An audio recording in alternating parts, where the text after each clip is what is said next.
So, to finish off this week, I have introduced a whole bunch of principles to you so far, along with exercises and this kind of thing. Now, I wanted to really drive a few points home. So, the first concept that I think I've talked about is this idea of retraining your nervous system. For a whole bunch of reasons, you will have a nervous system that has habits of faulty thinking, emotional reasoning, maybe a little bit of victim mentality.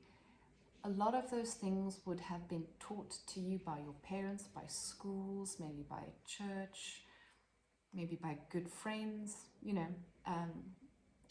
We are formed in our childhood years through the beliefs and the behaviors of others. So the first thing that this challenge was designed to do was to help you retrain your nervous system in a new way. To be able to do that, like I mentioned before, it takes time and frequency. You have to be able to repeat these things over and over again. Now, if you ever research on Google, if you type it in, how long does it take to change a habit? It'll tell you that it takes anywhere from a minimum of 66 days to like 120. Right, so that is 3 months, pretty much. 3 months. Okay, where 3 months? Okay, 2. Sorry, my maths is rubbish. Like 2 months, at least 2 months and more, depending on how often you do a thing. So this is why I'm trying to get you to prioritize and accept the value of why you need to have a practice, and that this practice will evolve over time.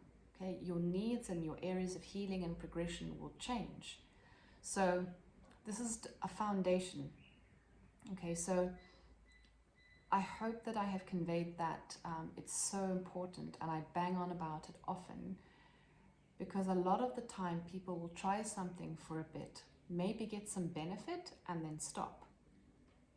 And then they get dragged back into their unconscious ways, and then they get frustrated, and you get into this loop of failure.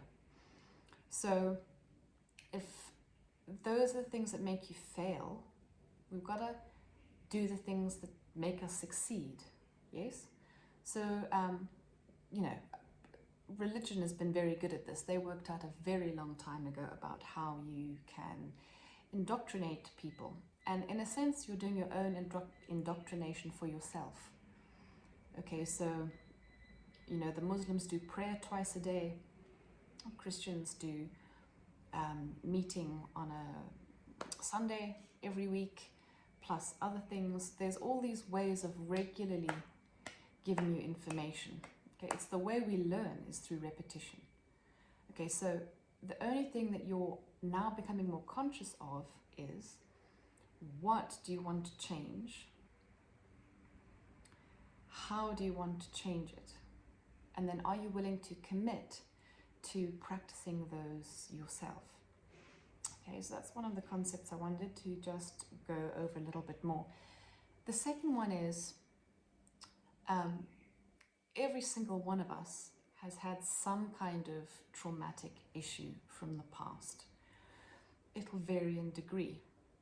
Okay, now, the younger that these things might have happened to you, the more unconscious your personality would have adapted to protect yourself from pain. Okay, so this is what you would probably see in others as like an unhealthy ego. Okay, so the ego is just there to protect the self. Okay, it's very often mostly a fear-based construction. You can have a healthy ego, you have to have a healthy sense of self, but my point is that whatever bad ways, and again, all these bloody inverted commas, but whatever ways you may have dealt with things in the past that were ineffective, maybe you're filled with things like jealousy, maybe you are aware of behaving and feeling like a victim, even inside your own head if you're not expressing it. You'll have all these kind of different thoughts arising. And all I can say is it's part of the same process, is becoming aware. This is why it's really good to have some kind of meditation practice. There's very many different ways to meditate. You do not have to sit still and close your eyes in silence. Okay, there's guided things, there's walking in nature, you know, there's dancing, there's sometimes just doing like the washing up. So there's a variety of ways in which you can start to observe your thoughts.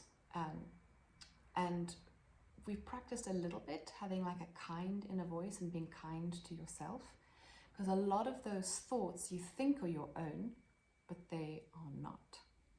So part of this gratitude practice, and having a practice, which I keep banging on about, is the awareness comes up, and then you have to deal with what you become aware of it, and it's not always that pretty. So my advice to you is to keep the journaling up. When you come across people or situations that trigger you, that give you anxiety, that cause you depression afterwards, it's just simply something in the subconscious that you are not fully aware of, not here. The deeper primal brain is, okay, remember, so much of your nervous system is about trying to keep you safe, not keep you happy. Right, so the process at large is being able to identify the negative things that you feel and understand them. Okay, I've done a video about that, but I wanted to take the time with this video that, as you have hopefully today started with your 3 commitments to yourself of your practice, that you are aware at large what you are aiming for. Okay, it's to become aware and then to change over your nervous system and to practice. Because any changes that you want to make have to become habit, and then your life is the accumulation of the habits. So I wanted to make that clear. So for today, you're going to write out a commitment to yourself. So I've asked you already to commit. Choose the 3 things, commit. Today, I want you to write out a statement of commitment for yourself. Okay, you have to give yourself the reasons. Okay, so you can start with something like, I give myself permission to pursue a better life than the one that I have, a more fulfilling life than the one that I have, a life which includes more balance. So you could start to pull in your core values here. But you are making a statement of intent and commitment for yourself, so that you remind yourself why you're doing it. And I would advise that you do write that out every morning, okay? Because it'll orient yourself. Your time and your attention is very important. Okay? That's why social media tries so hard to grab it and pull you down rabbit holes. Okay? So you are practicing getting your time and attention focused on the things that are of value and fulfilling to you. Writing out that commitment statement of intent is going to help you do that. It's going to keep the awareness being able to be drawn back to you and not pulled away by other people or social media. Okay, so that is the lesson for today. And again, have a think about all those things that I've said. You won't see major changes from this 3 weeks. Okay, but you'll start to understand and you'll start to feel some of the benefits in the short term. They're not yet ingrained in your nervous system. So there'll be an example. I think you'll see it there on the email, an example commitment statement for yourself. Okay, well done. Thank you. We've got 2 more days left. 2 more days left. So thank you so much for coming this far. Keep going, and I shall see you tomorrow. Bye.